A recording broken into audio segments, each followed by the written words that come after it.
pourrais te dire yaa ngi def trading yaa ngi def ay gains yaa ngi taxawal sa entreprise tu es bien donc soxlawuloo dem di former waaye communication mais à un moment donné tu t'es rendu compte que ni am ngay lacune ci côté boobu et que itam li ngay def les gens ont besoin de comprendre. En tant que trader dama war a jàng aussi nan la ñuy waxee ci biir nit parce que je commence à animer des conférences un peu partout je commence à parler ci nit ñi bari mais je sais très bien que j'ai des lacunes. Tout entrepreneur doit avoir ce mindset là. Tu découvres quelque chose, tu apprends, tu réussis dedans mais dem nga ba ci biir xam ne carrément que là tu as besoin aussi d'autres choses. Mooy il faut communiquer surtout bu fekkee da nga bëgg a jaay parce qu'on dit souvent une entreprise qui ne vend pas il meurt. J'ai souvent dit que l'esprit humain c'est comme un carte mémoire nit dafa war a jàng mais waroo jàng n'importe quoi waaw da nga war a xool li nga xamante ne mën na laa jariñ en long terme nga jël ko def ko sa bopp.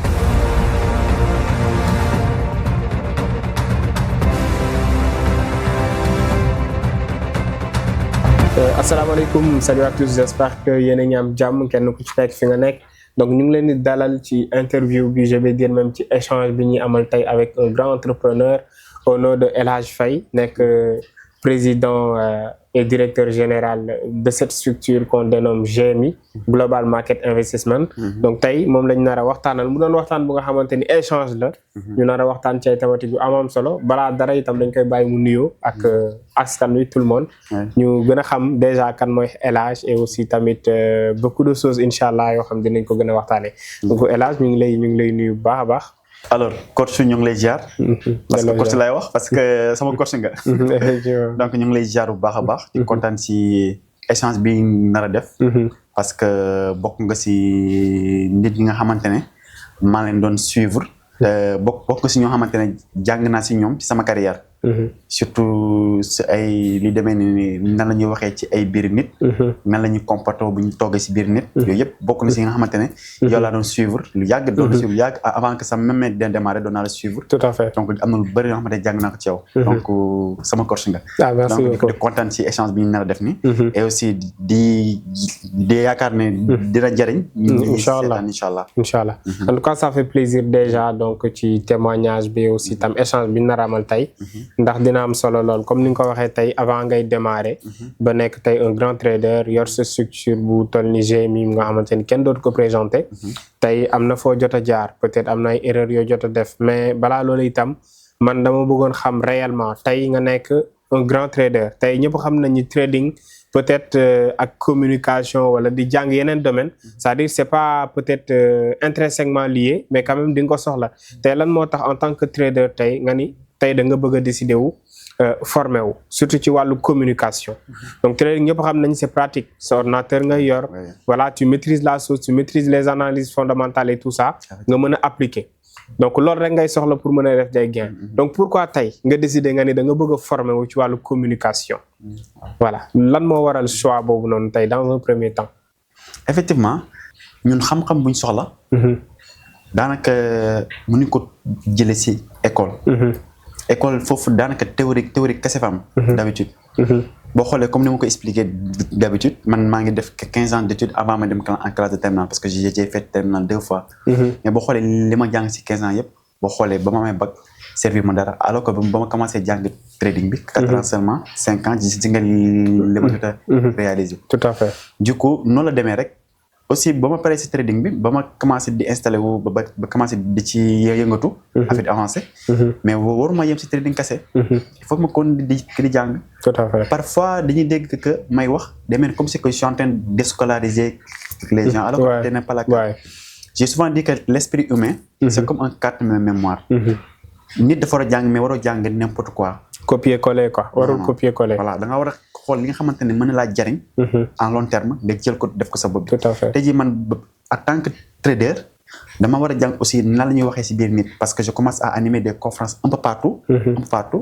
je commence à parler ci nit ñi bari mais je sais très bien que j'ai des lacunes. par exemple su may wax ci biir nit damay paniquer damay dër wala parfois damay def ay fautes wala damay lox tout ça. du coup waruma toog sama roqo daal nekk voilà comme ça. su may wax ci biir nit damay def ay erreurs lu ma nekk à l'aise donc loolu. yàlla moo ko teg damay toog di xoolee nit il faut que ma defee effort pour dindi loolu.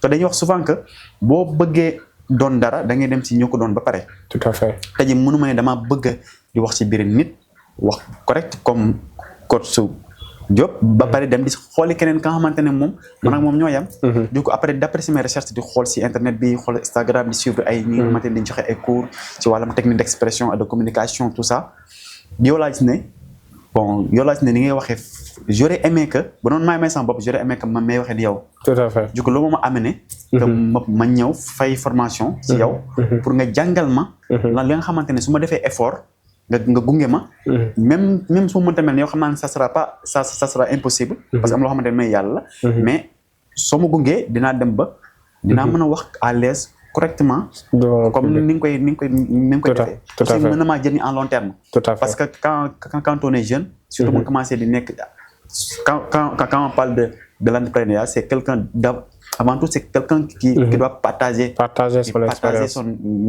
son expérience tout à fait du coup il faut nga am nay waxee wax bu dal wax bu correct wax bu leer pour li ngay wax ni mën see jariñu machallah merci beaucoup pour la réponse déjà parce que je pense que réponse bi ku nekk mën na si jàngee le plus important mooy nit ki mën naa ci jàngee leen mooy bul rëy loolu c'est très important parce que man je l'ai compris à un moment donné de ma vie tey bul ni bon yaa ngi ci benn affaire tey tu pourrais te dire yaa ngi def trading yaa ngi def ay gains yaa ngi taxawal sa entreprise tu es bien donc soxlawuloo dem di former waaye communication mais à un moment donné tu t'es rendu compte que ni am ngay lacune ci côté boobu et que itam li ngay def les gens ont besoin de comprendre tey nit ñi bëgg nañ xam li ngay def comment tu fais pour gagner et tout ça et loolu pour nga comprendre loo ko nit ji ça peut passer que par la parole du coup boobaa dafay baax pour nga mën a dem former wu ji ci domaine boobu noonu et je me dis que c'est bien de l'avoir compris parce que bari nañu nga xamante ni tey peut-être yow xam nga leen ñu ngi ci niveau bi mais amaana bu ñu soxlaa wax tey dañuy jox nit pour mu waxal leen je vois pas mal de chefs d'entreprise yu nga xamante ni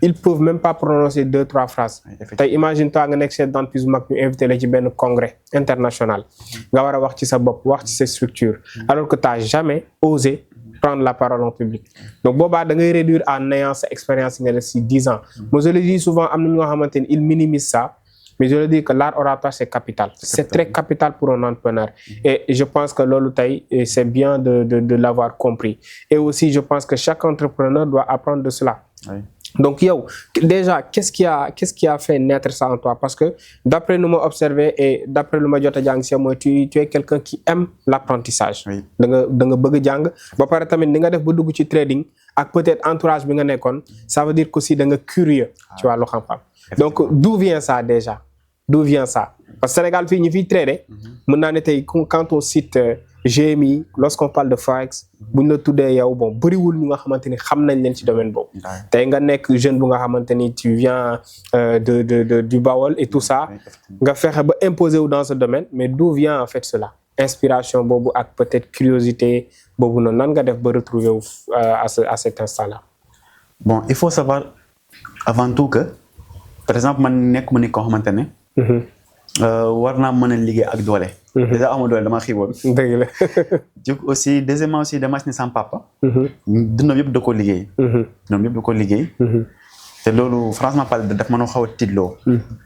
dafa metti. ngay liggéey sa dund yëpp surtout ngay liggéey ak doole. du coup loolu moo taxoon en étant jeune. benn objectif laa amoon. yàlla naa mën a am liggéey boo xamante ne premièrement sama liggéey bopp la mais liggéey boo xamante ne du xel ngay utiliser pas doole loolu moo tax dama yàgg nekk di def recherche comment faire donc dama yàgg def recherche sur les activités en ligne d'accord tel que le trading dropshipping e-commerce tout ça sauf que trading moom laa gisoon ne moo gën a avantage même si que les autres sont avantages parce que gis naa les jeunes qui réussir si yeneen secteurs comme e-commerce dropshipping Alibaba Amazon tout ça mais man ba ma xoolee yooyu yëpp si trading laa gënoon a sentir sama bopp à 100%. donc c'est là que choisir mais dafa nekkoon loo xamante ne franchement parlé surtout ba ma commencé en 2019 dama ne man du ma nekk trader parce que non seulement aw ma benn niveau étude bu supérieur bi aussi environnement bi ma nekkoon permettre woon pour ma jàng trading parce que xam nañ ne bawal yi dañoo retiré surtout ce qui est internet tout ça même boo si nekk sax dañ naan yow li nga nekk arnaque la est-ce que duñ la si est-ce que wóor na affaire yooyu noonu du coup maa ngi doon jàng trading mais dama ko doon nëbb boo xoolee fi ma nekkoon doon fa liggéey comme commerçant bu nit ñëwaan xool sama ordinateur yi na ma yow la def nii soit mel la informatique laay def wala mu ne la affaire pétrole parce que xamuñ dañuy gis graphique yi xamuñ mënoo la expliquer ouais donc c'est ça loolu moom poussé nag mais bu ma gisee ne am na ay jeunes comme man yi si réussir surtout pays anglophonie comme ay Ghana Afrique du Sud daanaka trading fa la pay doole ba mu si ne am ay jeunes yoo xam ne ñu si réussir ma ne pourquoi pas man ma réussir parce que ñoom yàlla xel leen jox ma xel jox leen ñaari loxo jox ma ñaari loxo air bi ñuy nooyi man moom laay nooyi donc man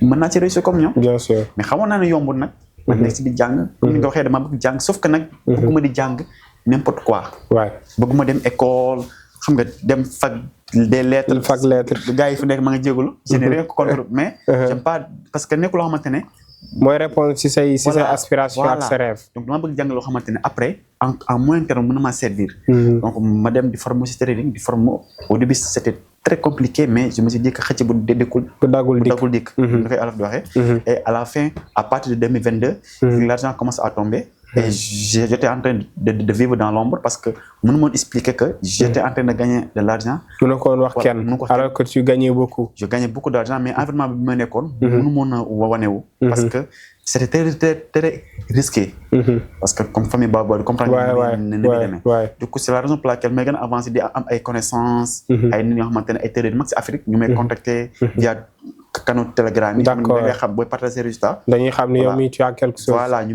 may woo si ay partenariats on peut travailler ensemble d'accord conseil ba loolu mu indi tey yi ni structure GMI c'est la xamante ay Jaabi ay Fawes ay Selin gars yëpp fa la nga xamee ba ñu boole suñu xam-xam pour créer benn affaire bu solide effectivement machallah en tout cas t'as très bien compris et aussi t'as permis aux autres ñu xam exactement kan mooy El Hadj Faye parcours am et tey jàpp naa ni en fait tout entrepreneur doit avoir ce mindset là tu découvres quelque chose tu apprends tu réussis dedans mais dem nga ba ci biir xam ni carrément que là t'as besoin aussi d'autres choses mooy il faut communiquer surtout bu fekkee da nga bëgg a jaay parce qu'on dit souvent une entreprise qui ne vend pas il meurt et pour vendre il faut communiquer soit une communication digitale ou bien tu t'exprimes oralement et il y a une étude qui montre que ñi nga xamante ni ñooy exprimer directement ak seen client ñoo ëpp opportunité mën a jaay que ki nga xamante ni bon il fait une affiche wala juste avec des textes mu balancer ko sur internet parce que les gens pour installer en fait ces relations de confiance avec ses clients il faut que ñu xam la identifier la faut nga wax ñoom ñu dégg et je pense que yow aussi t'as compris ça raison pour laquelle aussi après ta formation tu comptes faire venir ton équipe se faire former et loolu c'est important mais je pense que tey loolu est-ce que boo nekkoon nit ku rëy di nga ko mën je pense pas non dafa am benn citation bu ma faral di bind sama statut c'est l'arrogance tue la sagesse doon naa ko junj même am na benn sama njaatige ko mën a liggéey doon naa faral di ko junj ñi mën a nekkal donc mais malheureusement comprendre parce que man maa ngi doon nekk ak moom mais maa ngi amoon ay compétences yoo xamante ne mënoon nañoo jënd ñu ñaan ñëpp mais mu si woon intéressé parce que peut-être mënoon naa wax ne El Hadj mii de waruma mën a jëflante ak moom quoi parce que juste sama employé et à cette époque-là j'étais sûr à 1000% que maa ngi xam loo xamante ne Sénégal fi néew nañu ko fi xam mooy trading te pourtant exploiter mon connaissance boobu noonu moi boobu noonu parce que damaa nekkoon si liggéey jàmm mais moom su ma woon a ubbil opportunité pour ma wax ko ne ko man mën naa lim mën nañoo def dara ensemble tout à fait donc l'arrogance tue la sagesse tout à fait ça c'est la triste réalité alors que ici en Afrique malheureusement c'est ça même si da ngay nekk benn chef d'entreprise te nga ci sa benn employé mu nekk koo xamante ne moo la gën a expérimenté moo xamante ne kii mën na laa servir kii xam-xam bi mu yor ni yow boo nekkee nit ko ëmbal mën ngaa jàng si moom lu bari mais c'est rëy moo lay permettre doo ko def loolu je confirme tey jii man dama nekk koo xamante ne dama bëgg a jàng si nit ñi tey man képp ku ma ci koo xamante ne yaa ngi am loola yàlla may ci xam-xam wala ci jikko ju rafet wala dara loo xamante ne man aw ma ko te bëggoon naa ko am premièrement dama lay ñee deuxièmement dama lay jege pour nga wala ma loolu tout à fait bu dee jikko ju baax la moom soxlawul formation il faut juste que ma xaar ak yow di la roy mais bu dee xam-xam la aussi il faut ma jege la du ma jege il faut nga former mu ma ci tout à fait donc moo tax tey jii du ma yem ci si art oratoire bi kese après di nga dem jàngiwaat leen parce que yow bëri na du affaire prise par en public kese ngay def na ay secteurs yi nga nekk nga xamante ne ñëpp xam nañ la ci tout à fait du coup yooyu bu jeex dama ñëm beneen nga formé tout à fait formé donc man dinaa nekk El Hadj Faye nekk yow am plusieurs compétences à la fois compétence à la fois te loolu rek moo ko mën a may jëriñu dara donc je pense que c'est très fort l'arrogance ça tue la sagesse parce que man loolu je peux en témoigner parce que bon j'ai eu à rencontrer certaines personnes yi nga xamante ni c'est des entrepreneurs mais peut-être amuñu possibilité def une communication assez fluide maanaam wax bu jaar yoon ak dal ak pertinence ak éloquence et lorsque tu les rappelles en fait que ni ñoom dañoo am problème ci domaine boobu noonu tey bon ils vont pas te prendre au sérieux parce que bon ils vont se dire que bon yow parce que c'est le Sénégalais mooy ki nga xam bu la jegee de trop parfois du xam li nga yor man bu la jegee de trop day naan kii de mooy loolu da lay taafantool daal du xam ni yow li nga yor ni c'est intéressant il préfère même dem ailleurs koo xamante ni si fengolo mi la mu dem foofu ñu former ko au lieu que mu ñëw si yow alors que yow tu as quelque chose bu nga xamante ni moom il en a besoin il a des problèmes sur ça yow am nga solution bi mais du la nawloo ni yow carrément war nga ma voilà mooy li la dal ak sa patron bi et ñu bari tey aujourd'hui loolu moo leen dal yor nañ seen entreprise peut-être problème yi seen entreprise di dund il y a un employé qui peut le régler qui a la connaissance qu'il faut mais peut-être jàpp nañu bon c'est juste un employé qu'on paye 100 000 200 000 par mois il mérite pas que ma déglu ko wala mu may conseiller et je pense que tey en tant que chef d'entreprise si tu as eu la chance de comprendre ça tu iras très loin. Ak lan? J'avais parlé de technique de vente, la maîtrise de l'anglais, de l'informatique, beaucoup de ça. Donc, connexion, je me le poser ou bien loin. Inch'Allah et Masha'Allah. C'est ça en fait le plus important. Parce que moi, j'ai un professeur, c'est une petite anecdote, professeur de français, Mohamed Djangal, première et terminale. C'est un professeur de français. Professeur, quand on dit professeur, d'habitude, ils ont l'habitude de parler en public facilement parce que da ngay tiim ay élèves pendant toute l'année mais il m'a dit que dafa bëgg a def son formation lorsqu'il m'a dit ça je me suis dit sama prof bi de daf may ruube parce que moom nit ku mel noonu la quoi dafa mën a tooñaate voilà parce que c'est un bon professeur un grand frère je vais dire mu ne day def son formation ma jàpp nday kaf man ko professeur yow koy boo ñëwul formé ma man xanaa kay du ma la formé yow yaa ma jàngal et tout et il a insisté et je me suis dit que peut-être qu'il est sérieux il m'a dit que je suis sérieux je veux venir me former mais sans problème mooy temps donc mais prof yow yaa ñu jàngal t'as pas de problème parce que man gis naa la tu es à l'aise devant les élèves après il m'a fait comprendre que devant les élèves il n'a pas de problème mais lorsqu'il s'agit devant ses collègues les autorités l'administration maanaam quand il change d'endroit day faral di am trac buy wax day am ay jafe-jafe pour communiquer et imagine tey en tant que professeur tu as formé nga jàngal kenn ba mu am bagam dem bay jàngale benn affaire yow nga am grandeur ñëw ci moom ni ko formé nga pare pour toog jàkkaarloog moom mu lay jàngal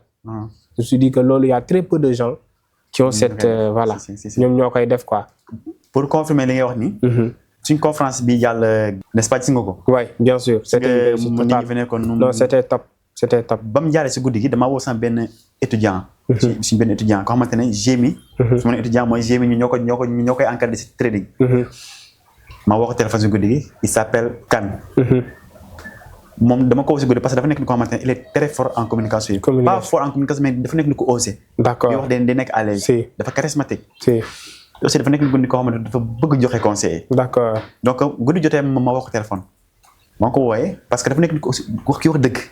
ñeneen ñi su ma lay woowee téléphone ma ne leen. nu ngeen mën ci seetee si conférence bi tey est-ce que nekkoon naa ni ngeen mën ci. bi lay jaay parce que benn instant. am na benn niveau booy àgg sa vie. waaw si ki li wax dëgg day jaay. waaw c'est vrai tàgg naa la tey non c'était top c'était ko waxee baax na affaire yooyu noonu. du ma tànn ku ci gën a droit waaw mooy kan. su étudiant la. moo ko téléphone ne ko. ma nuyu affaire ma ne ko avant may tëdd mën ma yow heure bi loo may woo heure bi da nga war a dem tëddi. waaw conférence mu yàggee tey ni nga sonné. ma ne ko non balaa may noonu il faut ma amul leer sama bopp bi. tey noonu ma seetee si conférence tey. est-ce que am na évolution par rapport ni ma naan waxee sama der bi ak ni may loxee si biir nit ñi est-ce que noo ma gisee tey bu doon yow tey lan ngay changer. si. kan mu ne ma bien sûr am na loo war a changer. donte am nga évolution bi am nga loo war a changer. premièrement booy toog fexeel ba place bi ngay toog nga. occupé ko nan ko fees waay. mais booy toog aussi fexeel ba sa téléphone parce que man je suis là am na ñu nekk si salle bi comme sama sœur bi ñu may message di ma encourager même leen répondre. man ma loolu da ko éviter. boo toogee si public bi voilà de concentrer si public bi. tout à fait di ma jox ay conseils booy wax de respirer de def nank. ne ko en compétition. doo xam nank jëlee sa temps. wax ma jël note ma jël note yi bari maa ngi ko jaajëf sant naa la gërëm naa la. ba ñu war a def si conférence CICES bi. yaa ngi foofu n'est-ce pas. oui j'étais là-bas. ni ma toogee ak yu bëri changé naa ko. waaw t'étais focus concentré. mu ngi si kanam di ma xool. li mu doon conseil yëpp moom laa doon def. di ko appliquer. te pourtant boss la may wooyee. waay. président la may wooyee man directeur cabinet la koy wooyee. sax di cooyante. waay donc moo naa wax ne kii dafa ñëw sama société. pour former wu si trading seulement. tout à fait. mais war ma ko laaj conseil. war ma ko laaj conseil mais xam naa ne kii. am na quelque chose bu nga xam ne soxla nga ko lu mu xam taman xaw ma ko. il faut mu laaj xam-xamam. et ça t'a permis d'évoluer. ça m'a permis d'évoluer. ouais. Donc ça c'est intéressant. C'est comme ça, et c'est un bon témoignage. Je pense que ku nekk mën na si jàng dans la vie et je pense que bëri na ñu xam ñu ngi seetaan ils vivent la même situation. Parce que tey parfois am na loo xam boo ko soxlaa je pense que t'as pas besoin d'aller très loin boo xoolee ci suuf rek ci ñi nga raw wala ci ñi nga tollool tu peux avoir quelqu'un bu nga xamante ni si c'est lui qui va te dire la vérité que tu dois entendre parce que comme ni nga ko waxee tey c'est très difficile à votre niveau nga gis koo xamante ni dalay wax dëgg.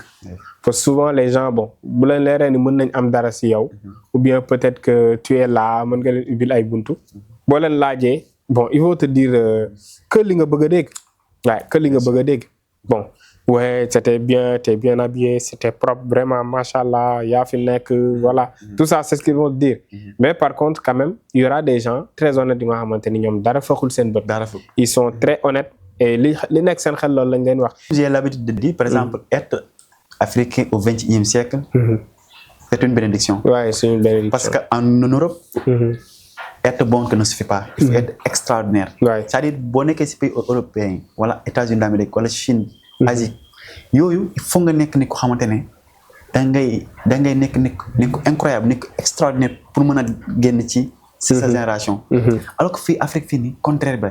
Afrique il suffit juste d'être bon. Ouais, si tu es bon. Il suffit juste d'être bon. Ouais. T'as pas besoin d'être extraordinaire comme ça pour gagner de l'argent. Il faut juste être bon. Ouais. Et pour cela am na yenn compétences yoo xamante ne c'est obligatoire. Ça c'est sûr. Ça n'a rien à voir avec l'école. Ça n'a absolument rien à voir avec l'école mën nga nekk étudiant jàng am bac dem université di suivre loolu c'est bon mais am na yenn compétences yoo xamante ne école mënu la ko jox loolu par exemple ay nit yi nga xamante ne ils ont déjà laissé leur empreinte sur quelque chose tout à fait nga dem jege pour ñu mën la ci initier donc tey jii yow boo doon citer parce que loolu mën naa ko soxla ñi seetaan aussi également dinañ ko soxla yan compétence nga jàpp na tey jii un jeune que ça soit góor ak jigéen étudiant salarié c'est pas businessman yan compétence nga jàpp ne tey jii doomu aadama bi dund si ko suuf da nga ko war a yor comme arme pour mën a dund bu normal faire ses business normalement même sa liggéey sa travail personnel nga def ko normalement pour mën a gagner xaalis. Effectivement loolu bari na comme nu nga ko waxee et c'est une très bonne question même parce que bon ñu bari ñu ci sûrement ay jeunes lañu et dinañ ko soxla et c'est jamais trop tard quand même de se rattraper ça je le dis souvent c'est jamais trop tard d'apprendre d'évoluer et voilà de se perfectionner et parmi ces compétences man jàpp naa ni tey comme sama domaine je commence par ça la communication c'est très important nit ki ak loo mënti yor nit di nga gis nit ku muus am xam-xam maîtriser lu muy def mais kenn du ko respecter bu wootee kenn du ñëw parce que mënul waxinam normal. Lorsque tu organises une conférence, tu as besoin de communiquer, n'est-ce pas? Oui. Si tu communiques très mal, est-ce que nit ñi dinañ ñëw? Non. Parce que nit ñi ci la lañ lay juger sa apparence ak sa communication te apparence ci communication la bokk. La raison pour laquelle j'insiste sur ça li tax ma tànn nekk un formateur également dans tout ce qui est prise de parole et communication, c'est parce que dama xam ni 95% de la population mondiale, et ça c'est des études qui l'ont montré, ont la phobie de parler en public, ont des problèmes pour s'exprimer. Ouais. Parce que mën a wax ak mën a exprimer wu normalement c'est différent. Am ñoo xam mën nañuy wax bavard tar lu neex wax mais nit ki mën a canaliser communication ci biir communication mu wax li mu bëgg jàllale li mu bëgg jaay li mu bëgg. C'est très difficile. Voilà, c'est quelque chose qu'il faut apprendre. La communication, l'art oratoire, et ça, vous l'avez compris. Donc, là, c'est un et c'est très important. À part la communication, il y a les techniques de vente. Et avant les techniques de vente, même, il faut que déjà tu aies quelque chose. Parce que pour nga jaay faaw nga am dara d'abord. Jaay ñaara ci am. Mën nga jaay ay service wala nga jaay ay produit. C'est-à-dire pot de fleur bi tey su ma ko bëggoon jaay. Je dois communiquer pour le vendre. Si c'est des services également, je dois communiquer pour le vendre. Mais pour le vendre, il faut même des techniques de vente. Aujourd'hui, 95% des entrepreneurs bon, ils savent pas bien vendre, bien se positionner, étudier son marché, savoir communiquer directement avec ses clients. Mais waral nga gis ñoo xam ne dañuy ubbi boutique defar lépp lu war ba mu rafet ñuy toog 1 mois yoo nga xamante ni 3-4 ventes la ñuy def. Parce que ñoom dañoo concentré sur la face visible de l'iceberg maanaam boutique alors que à côté, il y a des gens qui font du dropshipping à mon boutique, mais ils ont des techniques de vente. Ils savent comment se positionner. Bon produit lañ wara jaay ci mois bi, produit bi mois bi dina dox. ñi koy jënd nan nga war a adressé woo ak ñoom, comment se positionner pour communiquer directement avec tes clients, comment aussi convertir ces prospects là, parce que client balaa moo dara prospect lay doon maanaam il est intéressé nan ngay def ba yow xëcc ko mu ñëw nga communiquer ak moom fexe ba jaay ko encaisser xaalisam ci yoon. Tout ça c'est des techniques, c'est des choses yi nga xamante ni si da nga koy jàng. Tey suñu mbokk Bawol par exemple ñoom yàlla may na leen don boobu dañoo mën a jaay, mën nañ la jaay soxlawuñu jàng ko fenn ci école, mais ils ont commencé par la pratique.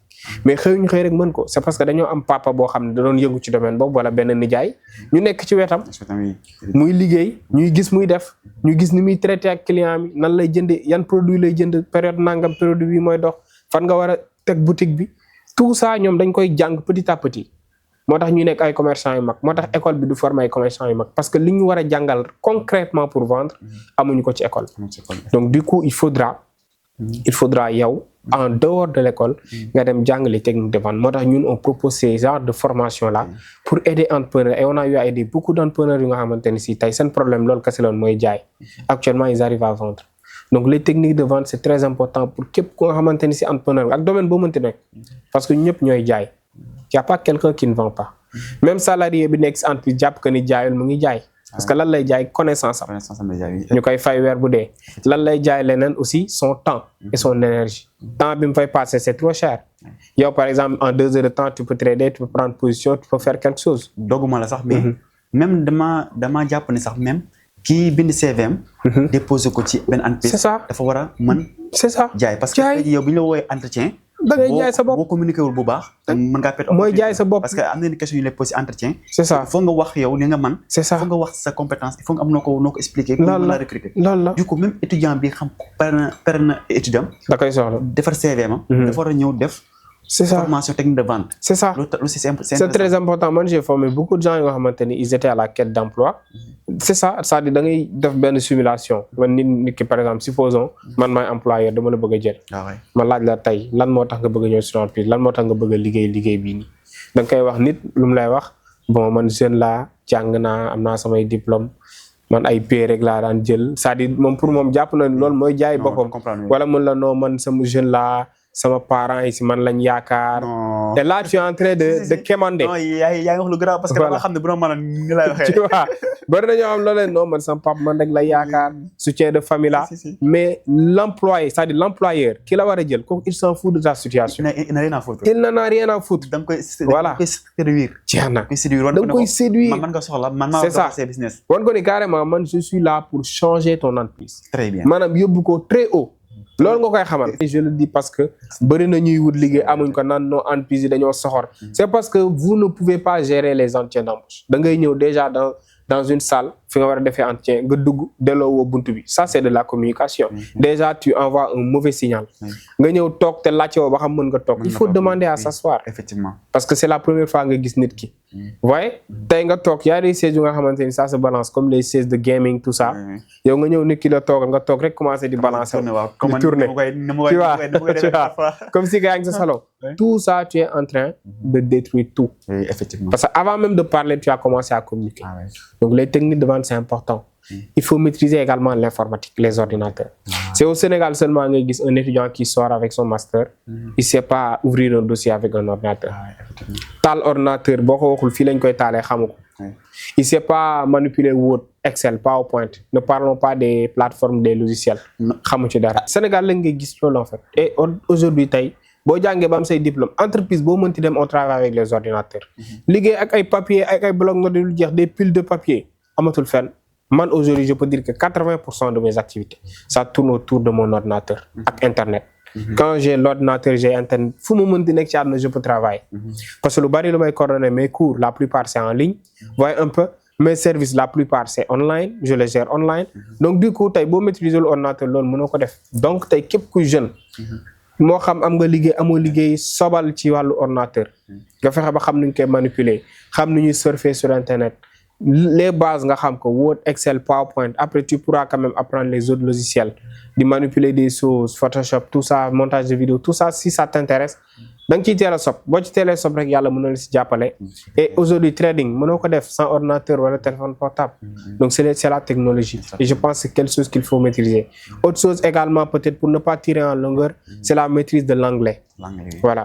man jusqu'à présent où je parle je l'apprends et tey anglais tey nekk na langue bu nga xam ne c'est la langue commerciale tey boo bëggee def business à l'international c'est en anglais tey les gens que je forme sur Alibaba heureusement que sur Alibaba tu peux commander depuis la Chine mais l'application fait de telle sorte que tey boo bindee en français au fournisseur da koy traduire en anglais donc tey quand tu sors du pays pour ceux qui ont eu l'opportunité de voyager aéroport boo dem bu ñu la làkkee làkku dëkk bi dégguloo ko mais anglais la ñu lay làkk et après c'est l'arabe après l'arabe si je ne me trompe c'est l'espagnol le français ça vient en dernière position il y a très peu de gens qui parlent français dans le monde et ñun peut-être français rek lañ dégg ak wolof te booy xool sax en vrai dégguñu français dégguñu wolof dañuy patché ñaare noonu lañ koy jaxase donc du coup man j'incite à képp ku may déglu tey si tu veux vraiment évoluer dans le monde du business surtout yéen ñi nekk ci trading également da ngay gis les plus grands traders la plupart c'est des anglais et pour pouvoir les côtoyer communiquer avec eux jàng ci ñoom il faudra tey nga dégg seen làkk donc l'anglais ku ci mën a góorgóorlu na ci góorgóorlu lu mu la mënti jaral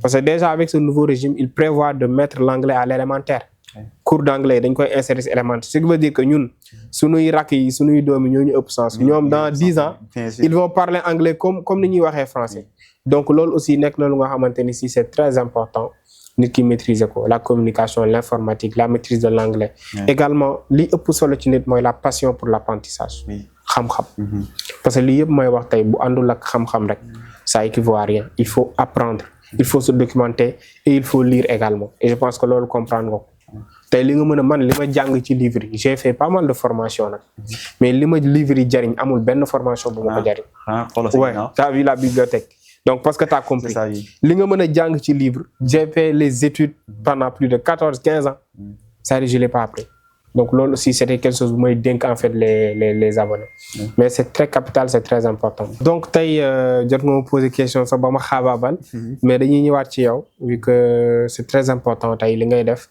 mooy tey par exemple yéen a ngi ci domaine du trading yéen a ngi aider ñu bare surtout à l'international parce que gis nañu tey ñi ngeen di former tamit ñu ci bari parfois ci réew tubaab bi la ñu nekk Europe voilà ou bien même dans la sous-région les autres pays africains également les Sénégalais mais yéen tey en tant que structure GMI toi en tant que le fondateur le président yan programme ngeen am ban opportunité ngeen am bu ngeen mën a offrir jeunesse parce que jeunesse bi soxla na ko tey ñu ngi wax ci taux de chômage bi bari na donc jeunesse bi soxla nañ ñu leen jàppale jàpp naa du état kese moo war a def rôle am te yéen en tant que structure lan ngeen di proposer réellement à ces jeunes là yi nga xamante ni ils sont passionnés par ce que vous faites par exemple le trading tout ça déjà il faut savoir que trading dafa nekk métier boo xamante ni dafa xaw a différent ay yeneen domaines yi par exemple mën ngaa nekk étudiant di def trading mën ngaa nekk sa salarié di liggéey fenn ci benn entreprise nekk trader c'est juste que nga yor sa téléphone portable ak sa ordinateur def ses analyses après nga def ses transactions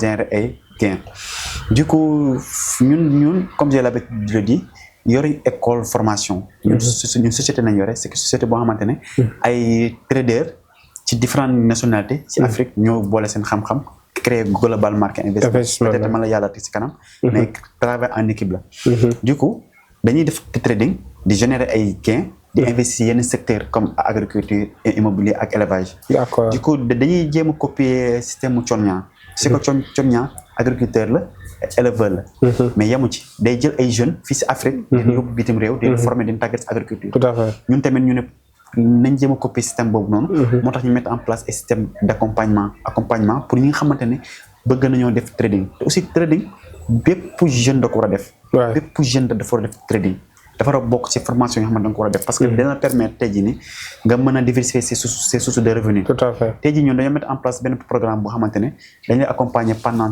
3 mois fekkee ne yaa ngi fii Sénégal Dakar bu la accompagner 3 mois après ñu may la possibilité nga def stage ci salle trading bi seen biir structure voilà ci biir structure dañoo am ay salle trading comme ay Wall Street la ñuy copier Wall Street ay voilà donc dañoo mettre benn salle boo xamante ne meilleurs traders d'Afrique ñoo fa nekk écran yi lépp donc boo paree formation théorique bi foog ñu appliquer li nga pratique boo ñëwee tu vas travailler avec nous pendant 1 mois ngay jël position comme ñun nga passer ordre achat vente avec nous comme ça dina la permettre nga dund réalité trading mën a développer ay compétences mën a développer sa psychologie ak ses émotions parce que trading émotion la parce que un business que tu peux gagner 5 millions dans quelques minutes dafa nekk il faut nga apprendre à gérer tes émotions discipline quoi discipline bi donc loolu yëpp pour nga mën koo jàng lu théorie kese moo la koy permettre mais aussi il faut nga appliquer. pratique. Voilà. Du coup moo tax ñu mettre en place aussi benn stratégie de stage. Voilà. Mais en dehors de cela aussi dañuy proposer parce que comme ni nga ko waxee sànq la majeure partie ñuy formé nekkuñ fi Sénégal wala boog ñu si yeneen régions yi. Du coup ñooñu dañ leen proposer en ligne et une suivi à vie si benn groupe Telegram. D'accord. Voilà, c'est comme ça. Donc c'est ça qui a permis que depuis notre migration jusqu'à maintenant, ça fait 1 an maintenant, on a pu accompagner pas mal de personnes, beaucoup de personnes, un peu partout dans le monde, surtout dans les pays, dans les autres pays, Afrique, Côte d'Ivoire, Cameroun, Guinée, Gabon. Même ici au Sénégal, il y a des jeunes qui ont quitté dans le sous-région pour venir ici. Il y a un Camerounais il s'appelle Haruna, il a quitté Cameroun par la voie terrestre. Il est ici à Gémy pour apprendre le terrain. Il y a Mohamed Silla, il y a beaucoup de personnes, il y a Touré, il y a beaucoup de personnes qui ont quitté dans les autres pays pour venir ici pour se former. Donc en dehors de cela aussi, on a mis en place aussi un système d'investissement sur les crypto-monnaies. Parce que comme j'ai l'habitude de le dire, les crypto-monnaies, c'est un investissement à long terme. Oui, sur le long terme. Donc on permet aux personnes qui ont des trading, de crypto-monnaies. D'accord. En cas où vous êtes rentable, vous pouvez investir seen xaalis bàyyi mu jël valeur. Voilà, vous pouvez commencer am xaalis bu takku door am fuñ parce que mënoo ñëw dès le début commencer à investir sur les crypto-monnaies parce que c'est pas un investissement de 100 000 francs, 200 000 qui va te faire gagner 100 millions, 20 millions. Ça c'est seulement ñi am sens dëgg ñoo tombé ci coup boobu. Tout à fait. Donc c'est ça en réalité. Tout à fait. Donc aussi on a aussi eu l'idée de délocaliser Gémy dans cette pays d'Afrique. D'accord. Loolu moo tax tey boo xoolee suñu équipe bi am na ay représentants Gémy Côte d'Ivoire, d'accord. représentant Gémy Bénin. D'accord. Donc mais balaa loolu dañoo bëgg ko centre Sénégal fii fexe ba yeneen régions yi. ñu am fa ay partenaires. Oui. Super. En tout cas ça c'est intéressant, je pense que pour déguer également il peut profiter de ça et je pense que peut-être l'idée c'est de s'approcher à Gémy. Donc après peut-être vous mettrez les informations sur la description pour ceux qui aimeraient quand même découvrir l'entreprise et aussi profiter susceptiblement vraiment de vos services. Mais en tout cas c'est vraiment intéressant ce que vous proposez et par la même occasion également pour ceux qui nous suivent ñoom tey bëgg nañ xam est-ce que trading tey c'est rentable parce que bëri na ñuy trader bëri na ñuy yëngatu ci wàllu trading. Mais bon, il y a certains qui sont un peu sceptiques. Il y a plein de bon trading, voilà quoi, c'est un peu du vent. Est-ce que réellement c'est rentable? Bon, question bobu non. Tonton ko day xaw compliqué. Parce que bon trading c'est rentable, il faut nga am lo ci yok yombut. Parce que c'est rentable mais yombut. Parce que bu yombon. Mais japp na né dara yombul ci aduna bi tamit. Mais trading dafa xaw différent parce que boo gisee ne El Hadj Faye un jeune qui ne pouvait pas avoir 50 000 francs par mois qui arrive à gagner beaucoup d'argent par mois donc peut-être mën nga jàpp ne dafa yeew rek def nii rek xaalis bi ñëw di waat alors que ce n'est pas le cas. Donc d'habitude da nga bëgg di convaincre nit ba tax doo ko wax réalité ni si trading. Donc trading yombul c'est rentable à 1000% parce que mënoo par exemple man je suis l'exemple un jeune qui a arrêté ses études en licence 1 il n'a même pas terminé ses études. Voilà, on sait maintenant les xew ci nañ ko ak li ma réalisé ci nañ ko en seulement 4 ans 5 ans.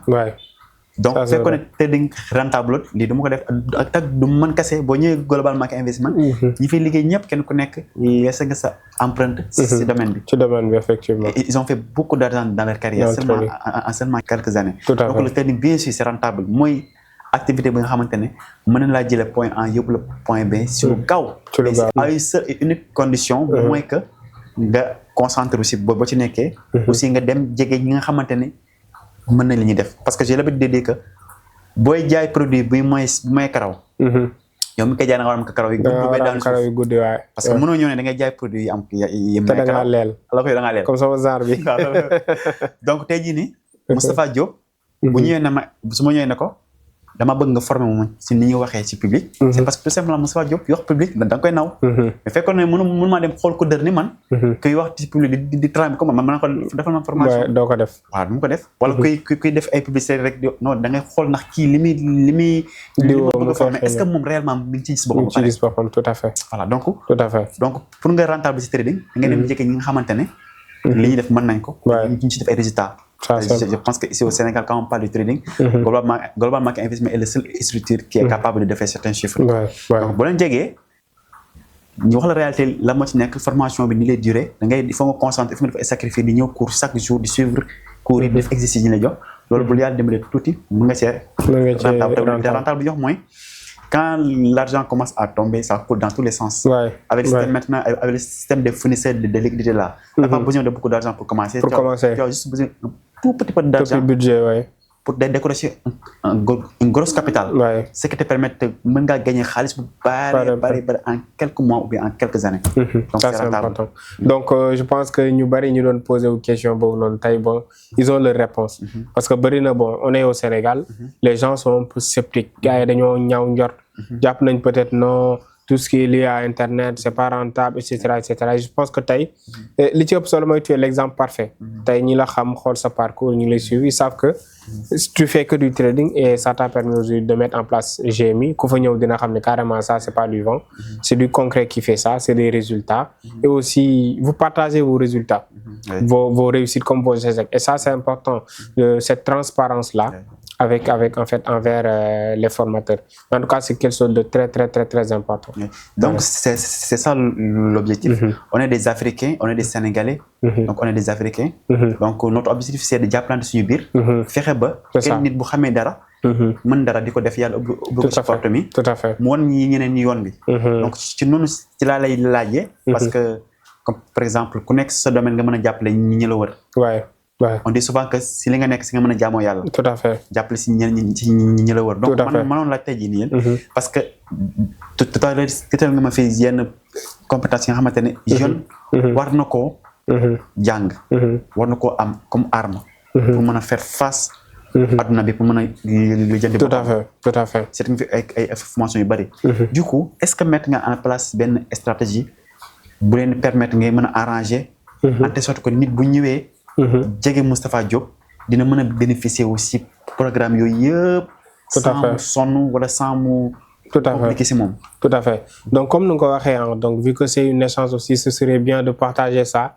Moi ñun bon, on est formateur en même temps, donc dans l'art oratoire, l'entrepreneuriat, les business en ligne, tout ça. Donc ñu ngi ci encadré ñu bari. Et comme nous l'avons dit tey boo bëggee peut-être di former kenn ku ci nekk fii domaine bi, parfois c'est un peu dispersé. Nit ñi souvent dañuy bëgg peut-être suivre benn logique, benn programme bu nga xamante ne si step by step lay doon maanaam ils vont suivre ça bu ñu paree après ñu suivre entamer leneen moom moo waral sax dans ce sens ñu créer benn académie bu ñu dénommé académie des entrepreneurs libres ñu ngi koy lancé lors de notre séminaire am na séminaire bu ñu organisé woon à CICES bu nga xamante ni c'était vraiment intéressant, les gens étaient là, on a beaucoup partagé également foofu lañ ko partagé l'académie des entrepreneurs libres. Donc académie bi ça regroupe pour le moment chaque 3 mois dañuy lancer ay programme. Pour le moment programme bu ñu lancé on va développer l'entrepreneuriat, les business en ligne, comment faire du business sur internet avec Alibaba, avec l'e-commerce, le dropshipping, tout ça inclus. On va parler également de l'art oratoire, c'est très important. Tout ce qui est communication, comment communiquer avec le public. On parle là aussi de l'éducation financière. Parce on s'est rendu compte que jeunes yu bari tey seen problème du am xaalis mais gérer. Nan nga koy gérer, fructifier ko loolu c'est important. Non seulement pour les entrepreneurs mais surtout aussi pour les traders également. Donc moo tax ñu teg programme bu nga xamante ni 4 modules lay doon pour le moment.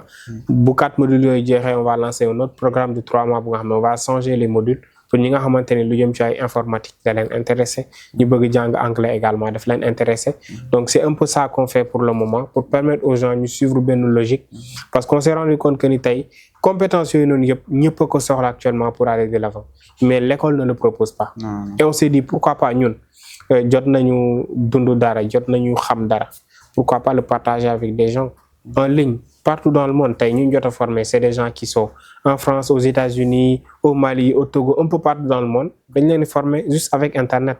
Donc pour dire que ni aujourd'hui il y a plein d'opportunités à saisir, moo tax ñun avec une structure ñu décider quand même d'accompagner nit ñi en ligne, former leen de telle sorte que tey bu ñu bëggee saisir yenn opportunités yi ñu mën ko saisir. Et aussi c'est des choses comme yoo xam compétence la ñu lay jox wala ni nga koy pratiquer te ñi ngi ci jot accompagner wax dëgg yàlla actuellement. ñi ci lancé woon business ñu ngi ciy gis seen bopp ñi nga xamante ne ñoo amoon jafe-jafe communiquer ñu ngi gérer seen communication ñu ngi oser aujourd'hui di wax en public sans problème et cetera et cetera. En tout cas c'est des choses yu nga xamante ne ñun quand on te forme tam dañ lay xamal li fi ne mooy mbir mi di formation kese boo formé ba pare après passe à la pratique. lu mu mënti doon trading mën nañ ko jàngal nii nga maîtriser ko mais tant que tu ne prends pas le risque d'investir et de trader mais jamais tu seras un professionnel. Effectivement. Donc c'est un peu ça qu'on fait pour le moment et on essaie d'être le plus transparent possible avec en fait nos étudiants. Donc loolu dañ ci insister bu baax a baax. Et aussi ci kaw loolu tey je pense que ñëw nañ ci terme bi gars yi moom xam naa ni peut-être duñ doyal mais bon ñëw nañ ci terme affaire yi. Donc tey ci kaw loolu tey bon lan nga doon jeexale par exemple laata ñuy tënk. lan nga doon fan nga doon terminer sa par exemple sa discours sa cadre parce que lu ñu fi waxtaanee yëpp am na solo. mais ci lan nga bëgg a insister terminer ci avec le public. mooy dafa am loo métti loo xamante ne te mënuma si dara. mooy les jeunes bi dee ci géej gi. C'est incroyable ça. Ouais, c'est incroyable. La dernière fois, je suis une vidéo TikTok, mais c'est un gal bu terre, c'est gal bu mo dem ba téral bopam, c'est cadavre ci biir. Ouais. J'ai regardé les visages des personnes ni ñi dé fofu non. Mais mu leer na ni ñi man gënuma leen. Wallahi. Ta xamna ni questionné dañoo bëgg dañoo xaruñ dé. Xaruñ. Gars Sénégalais dañoo comprendre comprendre voilà, c'est ça. Xamna bi nga jeune nit ku gor. Xale bu góor nga toll ci âge defal ses parents wala nga réaliser dara wala nga takk jabar mënoo ko loolu dafa metti dara gënu ko metti donc day pousser nit ba mu def yoo xamante ne ba mu jël mauvaise décision mais dafa am leen loo xamante ne mooy ñun dàmme ne dañuy comporter comme si ku ñu gëmul yàlla ñun dañu nga àdduna dañoo ne si àdduna boo xamante tey jii nii sa wërsëg bu jeexee da ngay ñibbi waaw sa wërsëg bu jeex ngay ñibbi c'est ça donc boo toogee affaire tar dëgër jàppal ni dafa jotagul rek. lépp lu jot yomb. wallaahi. nga bañ a toog jug. si nga kuy jug chaque jour di xëy di wuti. même bu dee 1000 francs wala 500 francs mu koy am. di ko jëndee ndekk wala may jënd suukar ak café di ko jox mère bi. donte loolu la am. bu koy def chaque jour du yem ak mukk kuy toog. waaw toog. wallaahi. donc nga nekk ci gëm na suñu borom mu ngi lay gis. te bàyyi gi mu la bàyyi si àdduna du par hasard. tout à fait lépp suñu borom bu la bëggatoon wala soxla wala amoon njëriñ si société bi. da la fi jëlee. wallaahi fekk mu bàyyi la si àdduna ngay dund. c'est parce que am na lu ma réservé. donc nga bañ a yàkkamti. di dem di jege ñi nga xamante ne. yàlla surtout la ne ñu teel a réussir. par exemple tey jii nii am na ku lay seetaan koo xamante ne même cas amoon na xelu. dem ci jaar si gaal gi. dëgg la pour ñu ñoo gis la. xamoo ko xamuloo mais mu ñoo gis la. toog yow waxtaan ne la man kat sonn naa. koo ma idée am naa dépression li. nga leer na nañ boo ko conseillé. mën ko même ne ko defal lii comme par exemple comme Mouhamed Sylla. Mouhamed Sylla tey jii nii dama ko doon proposé pour faire business jaay livre affaire yooyu noonu. ba mais ñu bokk ci ñu ko njëkk a dooleel parce que on a acheté plus de 150 000. écouté 150 000 francs yooyu ci livre am. jënd ko cash yëkkati xaalis ba jox ko montant tak mu dem jënd livre ñu jaayaat ñu ko jël bénéfice am. tey bénéfice boobu la jël jëndaat yeneen livre ñu ko jaay ñun ñu tamit ñu utiliser suñu communauté naan leen jënd leen livre bi den proposé ay livre livre yi xaalis bi yëpp si moom laa ko jëndee. donc actuellement tey jii ni ma waxee nii conseil nañ ko ne ko del dem ci conférence yi séminaire fi entrepreneur yi daje nga échanger seen numéro day poster ay livres ñu koy gis nga ajouté marge 1000 francs 2000 francs ni ma waxee nii formation bi mu fay ci trading bi si xaalisu livre yi muy jaay ba tey ni ma waxee nii mu ngi def ay résultats yu incroyable si trading bi imagine te conseil rek la conseil bu ndaw donc ngay dem di jege ay ñi nga xamante ne suñu borom dimbali nañ bañ réussir nga jege leen c'est que ñëpp a ouvert noonu mais am nañu mel ne yow ñu xamante ne tey jii jege leen compliqué c'est ça mais pas du tout très compliqué donc nga dem saako ay xam-xam si ñoom ñu tene si axe après nga nekk si yàgg c'est ça mais jàngal gi moom nekk solution non de solution loolu fara jam loolu moom da ci war a xeex moom carrément waay dafa metti et comme foofu laay terminer man lu am solo la parce que ça concerne les jeunes te man mën naa ni quand je parle je m'adresse aux jeunes la plupart du temps tey j'ai bâti une communauté bu nga xamante ni ñu ko composé d'après mes données analytiques presque 65% yëpp ils ont entre 20 et 24 ans la plupart du temps donc ce qui veut dire que tey man je m'adresse la plupart du temps à eux moo tax tey fléau yooyu bu amee daf ñuy metti ñun ñëpp parce que man jeune là et itam peut-être ñenn ñu bari si ñoom li ñu dund ba tax ñu bëgg a jël gaal man tamit dund naa ko keneen ak keneen dund na ko parce que am na fooy toll ci sa life nga am benn âge surtout yàlla def nga am jom daa am yoo xamante ni doo ko mën a muñaale say parents yi nag nañ la ne muñal daa jotagul muñal man yàkkamtiw ma sonal ma ci dara mais yow loolu doo ko dégg yow li ngay gis lenn kase la mooy nga am ñëw teral ko te tey am bi du noonu lay demee comme li nga wax noonu c'est en fait ça la solution mooy tey déjà da ngay gëm suñu borom xam ne yàlla moom mooy séddale parce que bu dee liggéey am nañu dàq liggéey sa élage tey te peut-être ils sont pas rentables am na ñu ko gën a muus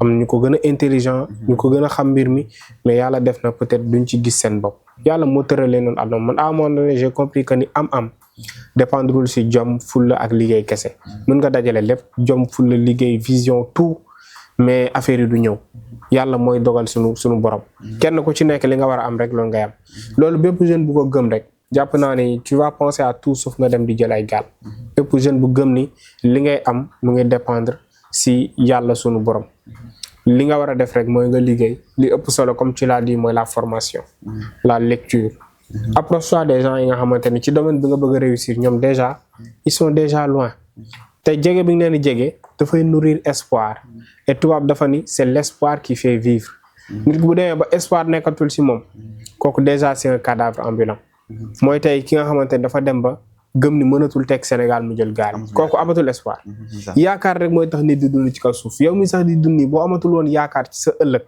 c'est-à-dire mën nga xëy xaru ñu bari ñuy xaru c'est ça yàpp nañu ñoom mënatuñ baax tey la crise économique de 2008 par exemple pas mal d'entrepreneurs se sont suicidés parce que liñ perte ci xaalis boriñ amee xam nañ ñoom seen àdduna c'est fini amatuñ yaakaar qu'est-ce qu'ils ont fait da nga gis ñu tëb aux États-Unis tëb ci kaw immeuble war de ray seen bopp donc fexe leen ba yaakaar boobu noonu des ci yéen ngeen gëm ni tey où que vous puissiez être au Sénégal partout dans le monde tey ça peut changer je pense que mindset boobu bu ñu ko amee rek dans la vie on peut tout faire on peut tout réussir et je pense que c'est en fait ça donc kontaan naa ci interview bi en tout cas ñun tam jàng nañ ci bu baax a baax et di le remercier également te une personne vraiment bu nga xamante ni bu ouvert nga déjà parce que bon xam nit ki pour la première fois nga accueillir ko sa bërëb déjà loolu nit ku peut-être nit ku ouvert moo koy def nit ku humble également bëgg xam-xam et man su ma gisee nit ku bëgg jàng bëgg gëstu rek da nga may neex parce que man je suis comme ça moo tax loolu aussi c'est quelque chose bi nga xamante ni je le témoigne à vous mooy nit ku baax nga ku yaatu